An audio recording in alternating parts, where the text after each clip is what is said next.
texted me, hey, want to come over and watch a movie? And I'm like, I'm hanging out with Ian. Can I just bring him? And she said, sure.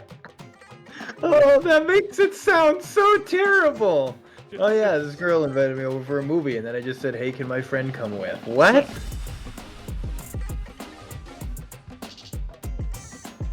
Good morning, good afternoon, or good night, wherever you're tuning in from. This is the BS Buddies podcast. My name is Joe, that is Ian, and I just took Ian on a trip to a memory I had with him, and he repressed the entire thing. I did after looking up some information about this and staring it in the face. I was like, what am I looking at? I don't recall this. So yes, Joe was taking me down a little trip on memory lane for some of the best and worst movies we've seen in no particular order. And I'll let Joe start us off, and we will eventually get to wherever we were that I don't remember. So I started talking about a movie we had seen together at a friend's house, and then he had no idea what I was talking about. So I started explaining it to him, but I figured might as well record it, and you can get his live reaction. It was honestly such a bad movie. It was so good. It was a horror comedy. If you've ever heard of it, it was Gingerdead Man 3. So, Gary Busey was in the first one. I'm going to throw that out there right now because that's still sitting in the front of my mind, and I can't get over that. Why is Gary Busey in the first one? I don't understand it. I've never heard of these. Are they B-tier movies? if you've never heard of this movie, don't worry. That was the first time I heard of it, and I will explain what the movie was about as we get further into it. But before we begin, please hit the subscribe button. Helps us out a lot, helps us grow, and we'll get into the memory right now. So I believe it was fall of 2014. It had to have been around either during or after Ian and I had recorded our improv videos. I had a friend in the next town over, and she invited me out to a movie. And I do want to point out, I'm trying to remember this as best I can as well, but I think I got most of it down. Ian has none of it. Our memories are failing us, and we're not even 30. Man, I hate to see what I'm going to look like at 52. Just throwing this out there, by the way. This is not related to anything. I'm just looking at this situation now and going, yep, drawing a blank. I'm going to be forgetting my car keys walking out the door by the time I'm like 40, I swear. But I was hanging out with Ian that night, and she texted me, hey, want to come over and watch a movie? And I'm like, I'm hanging out with Ian. Can I just bring him? And she said, sure. And they had met one other time before this. And like, oh, that makes it sound so terrible.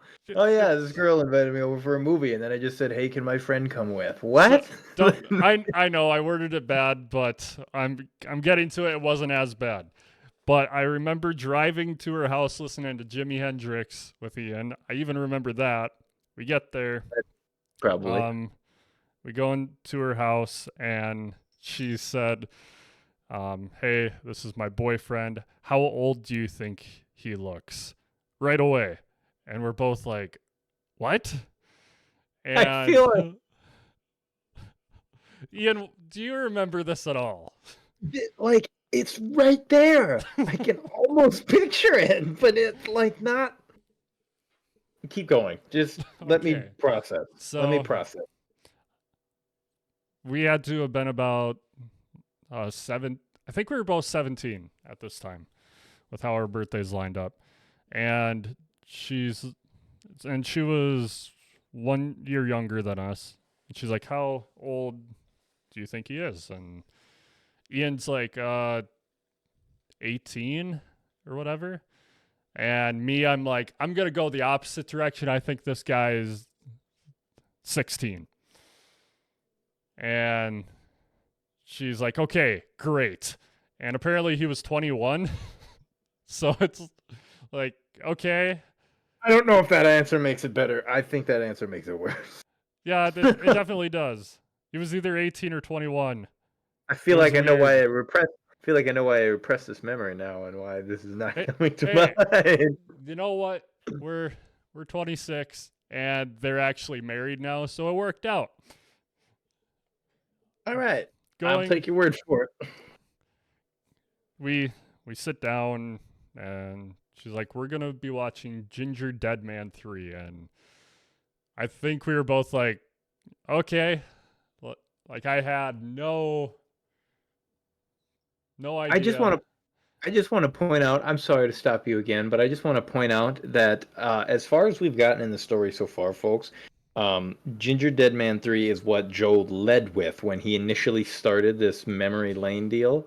And so at this point in time, I want you to all go on your phones or wherever nearest electronic devices and just look up Ginger Dead Man 3 and see the box art for it. And that was the first thing I'm looking at as Joe is trying to take me down this walk of memories in the fall of 2014. And I'm going, I feel like I would remember this.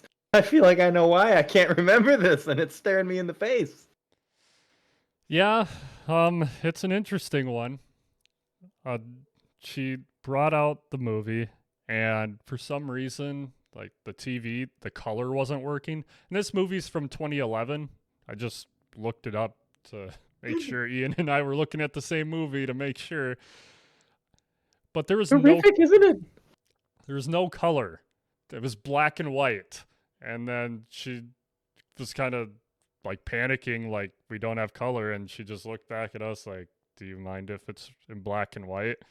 Ian doesn't remember what he said, but my thought was, "Man, that actually sounds kind of cool. Why not?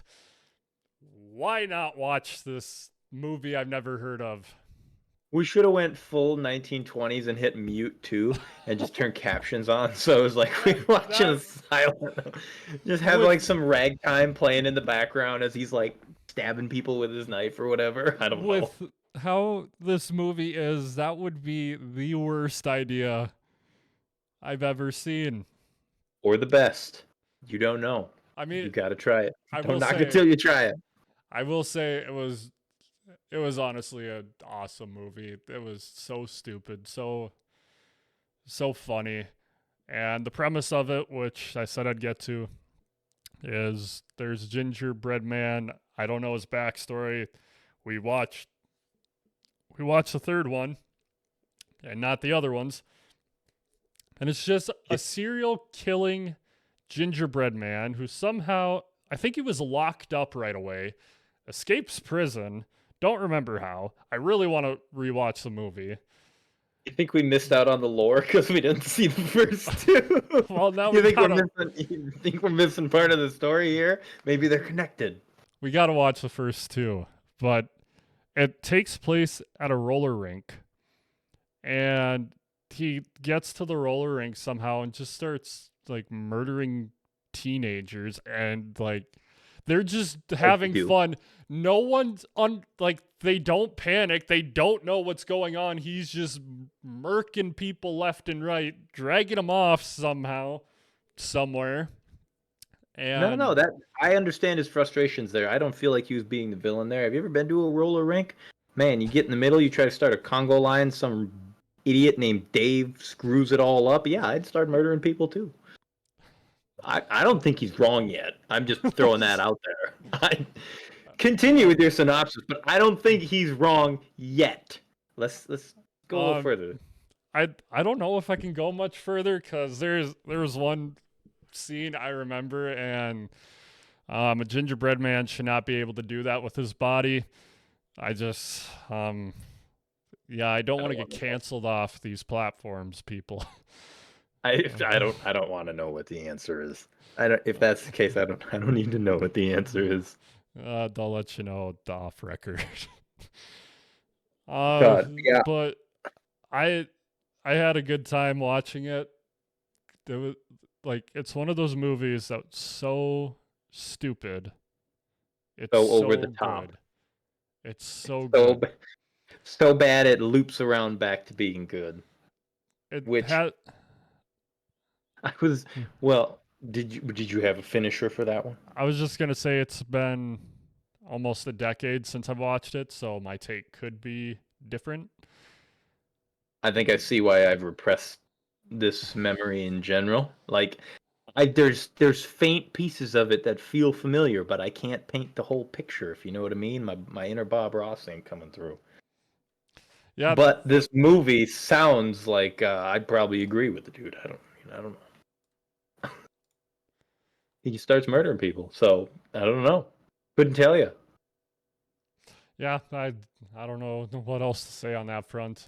Just a serial I killing gingerbread man, and from I thought it what was funny. from what you've described in like the horror comedy genre is that it puts me in the frame of mind. This is one of the worst best movies I've ever seen, or best worst, whichever one it is. Um, and I watched it with a classmate of ours actually from high school, and the title of the movie is called "Killer Clowns from Outer Space," spelled I with remember K's. you guys here talking about this constantly, but I've From never seen it. it's from the 80s, and it is the most ridiculously beautiful 80s piece of media you will ever watch. It's got everything. It's got the super serious yet goofy undertones. It's got the over the top clothes, acting, music. Like, it's one of those you just, and it's got that like 80s slasher flick feel to it. It's hilarious. It's basically killer clowns, quite literally clowns in a spaceship come to Earth, and they just start murking people. Like they're never really given an explanation why. They just start killing people and eating them. I maybe the movie explains it at the end and I've just completely forgotten it. Completely possible as we've seen. But like yeah, they just show up and like it's immediately into the hack and slash. But like the hack and slash is so goofy. One of them is like he throws popcorn on a lady, and like when she gets home and she showers and she throws her damp clothes in the laundry basket, these like little popcorn snake monsters pop out and are like going after her.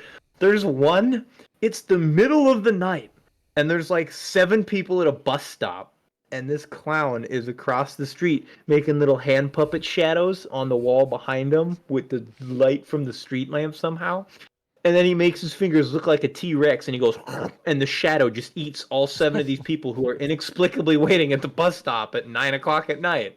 And there's Uh, one they lose the kids in the woods and they tie a little balloon animal dog and it sniffs them out. Like it's just it's beautiful cinema. I don't know how else I can explain it other than that. It's beautiful. I got one bad, like, I don't even want to say it was good. Like it was just one of those bad movies that was on It's just to terrible. I think it was on Tubi, which is like free movies, but you get some ads and Yeah. disclaimer, mom, dad, if you're watching, this is not the part that you need to hear what movie. So please click off because Shoot. the title is just not good. Um, Oh boy. I think they should be clicked off by now, and I'm just stalling to give them a little time in case they are watching. Struggling to But find the exit button. but it popped up on Tubi, which my fiance had, and we're like, this movie looks so stupid, we have to watch it with the boys. So a couple months down the road, we get on a Discord call and we click it, and the movie is called Nude Nuns with Big Guns. How can you go wrong with that? How could you go wrong with a So name like it, it was the story would have been pretty good, honestly, if the editing wasn't so terrible. Whoever edited that movie, I could have done a better job. And I ooh? don't edit these too much, but oh my goodness, whenever something would start going relatively like bad, it would just be a red hue. The whole screen is just a red hue, and everything's almost like just blood red.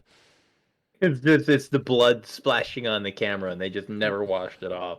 And at times, I cannot explain what goes on in this movie. It's even worse than Gingerdead Man 3.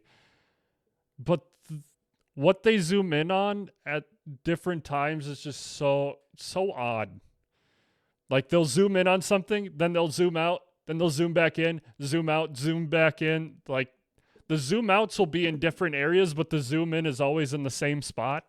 It's just Like that's a movie. That's a movie I want to repress. They That let a one. kid who discovered Windows Movie Maker for the first time edit it. No, don't let kids near this movie. It's a bad. It's a bad movie. Like the editing sucks. The stuff The that everything happens stuff. into it is awful. Don't watch this movie. It's really bad. It was funny at times. I will give it that, but it's mostly due to the bad editing. But overall, not worth it. Ooh. The ending of it, I'm gonna give it away a little bit. Like it, Unsatisfactory. It wasn't a happy ending. if you've seen 21 Jump Street, the ending of that, it was it was that honestly. But Ah. 21 Jump Oh Street my god. did it 1,000 times better Oh no. because it didn't have what happened in the rest of it. Oh no. Yeah, I don't need to describe it. It's What? Oh, I've got an actual bad movie that I watched recently that is in the horror genre again, but this one was just flat bad. Not near as bad as yours, whatever you were watching. yeah, you don't want to watch it. That didn't have the happy ending. And we had saw this horror movie, an advertisement for a horror movie called Barbarians, I think it is. And it was like, don't get me wrong, the premise of it was really cool. But the execution in practice was terrible. Like the direction that the story takes is a hard left. Essentially, this couple is buying a house from their friends who are realtors, who are also a couple. And the couple that you're following, the buyers, she's like an artist and he does fucking, I don't even remember what. I think he writes or something like that. I don't know. And they're having an internal struggle as they're buying a house from these two, and the realtor couples are like, I don't know, they're waiting for some deal close or whatever. And then come the final night when they're supposed to close and settle on it, they're in having a dinner. And they come arguing about what was it? Something about the price of the house. And then the two guys start fighting amongst each other because for some weird reason they kept trying to make the original guy seem like really emasculine for some, like the other guy's always like beating up on him until this dinner when the guy decides to stand up to him, and they start having this like cat fight in the middle of dinner that's like completely like, what you guys are really fighting over this? You're gonna throw away this whole deal for that? And the original dude goes back to the kitchen and he grabs this little glass vial, which you find out through flashbacks is LSD, pours it in everybody's coffee, takes it back, and or no, he pours it in the other dude's coffee and gives it to him, and they, down it or whatever. And it's that moment that the tone just takes a hard left, and suddenly they're a victim of a house robbery. And you're like, what the fuck is going on? So their initial little conflict is just kind of beep, and now it's about weird house robbers who wear masks, hold them at gunpoint, and is making them do all these weird tasks. As the first dude is like, I don't know, finding his fucking courage to do something about this situation because he just keeps doing what they want. And the guy who drank the LSD coffee just starts like tripping like a and runs out of the house and just runs into the woods, and we never see him again until the end of the movie. And I think like, I don't know, one of the other chicks gets like shot or something like that. And the one dude finally, digs down deep and grabs his cojones and is like, I'm gonna do something, and fights back, and like, I don't know, he manages to kill one of the attackers or whatever, and they take the other one hostage. Well, the third one was off in the woods, killed the guy on LSD, by the way. He just dies. Like, he got like high as a kite, booked it, and then died. And that's it. It was like some fun little struggle, and then he got him, and then he got shot by the other guy. And they get to the end of it and they find out, oh, the robbers are apparently the groundskeepers who were really pissed because this land was supposed to be their father's heritage, but it got foreclosed to the bank. And you're like, what the fuck? This wasn't even a plot point. And it just ends. It just ends with like everybody dead, but the two original in the original little couple, and they just hug it out in the yard, and then the camera pans up, and it's like the end. And I'm like, what the fuck was that? There was a messy police report, is what that is. That's what I don't Okay, I got one more, and then we should probably cut it there. I got call that this. good. All right. This is a great movie, or I would say a good movie. It's very hard. The premise behind it is really difficult. It's called Would You Rather, if you've ever seen it. And it basically is a game of would you rather do this or this. Um, but basically, the main character, her brother, is he needs like a stem cell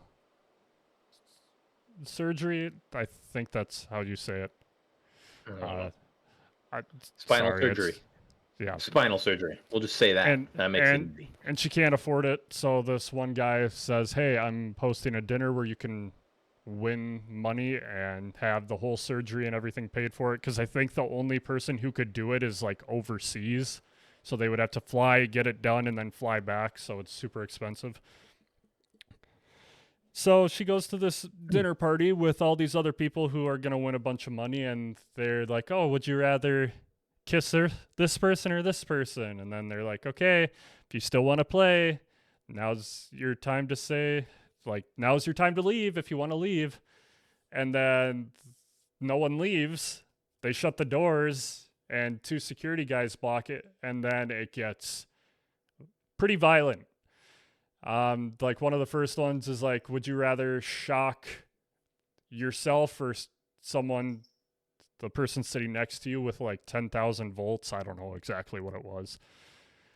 But I then, think I've seen, but not seen this movie, but I know of it. Okay, but yeah, then keep going. people want to leave, and it's like, well, you're either gonna stay and play, or we're gonna murk you downstairs. Basically, is what they say. And it just goes back and forth, and like it's very intense. And so this is going to be a spoiler. I'm going to spoil the ending right here. If you want to see it, go for it. But this is why I think the movie is so stupid. So it gets down to the last two. The main girl is one of the last two, and basically it's like, hey, you either have to pew pew yourself or pew pew the last person. So take a guess. Well, she won, so take a guess what happens. And so she gets She home said, after this, and it's like, hey, we're gonna wire you the money. And she gets home, and her brother is like, I think like he OD'd in the movie. In the movie, YouTube, don't take this down. So it's like you watch this entire intense thing just to have a bad ending anyway. wow. Like you see the brother at the beginning and at the end. That's it. And she's fighting for him, and then it's like it doesn't even specifically say what happened. He's just yeah. But I haven't even seen this, and I'm mad. Yeah, No. I know. I'm Get like, that I out of my sat face. like an hour and a half watching this movie, and then like Watched all this just to get slapped in the face. she gets the money for nothing. So she Went commits. through all that struggle. There is no better way. Granted, the futility of effort trope can be done well. In fact, none examples come to mind, but it can be done well. But like when you just like unceremoniously yank it all away at the end like that, that's kind of like, oh. Yeah, I'm done talking about bad movies. Now I'm not in a good mood. So Makes me angry just thinking about it. So we're gonna end it there. Hopefully you guys enjoyed, and hopefully you remembered some of our movie together. It feels like it's been two separate episodes. It does. It really does. Also, I'd like to point out as a side note, if you go back and start looking through these episodes from the very beginning, you can see my beard get progressively longer because I had this completely shaved off for October, and it's taken this long to finally get where it's at now. Yeah, I got to shave. It wanted takes to say me that. like 2 weeks to get back to this. Mine I, takes forever. I knew you'd appreciate me saying that. Anyways, it's time for quotes. And I was prepared. I'm well. Do you have a serious one? Because I got a stupid one. I have a. It's gone. I gotta find a new one. Okay, I got one, and Ian will enjoy this. I looked up bad movie quotes, and Oh, from no. Doom 2005, Semper Fi, mother effer. That's a quote. Bad Hell movie yeah. quotes for bad movies. Hell yeah. Otherwise, I have one for you if you want me to give you one. I got another good one right here. If I should just read it for you. All right, hit me. Here, what From was my quote? from the Joe's movie Serenity from 2005. I aim to misbehave. Oh my god. I have not. What? Oh, I don't even want to. here's a Oh no. bonus one because this one's the worst one. House of the Dead 2003. We finally got to the boat, but it wasn't there. That's almost a Yogi Berra quote right there. We finally got to the boat, but it wasn't there. Hey, boo boo. The Not boat's a that missing. one. But that made it so much better. I'm done with this episode. Yep, that's it. That's all I got. Take her easy. Goodbye. Have fun. Thanks for listening. Subscribe. Become a bud. All that yada yada jumbo jumbo woo. We did it. Thank you. That's it. My brain's scrambled. I can't go anymore.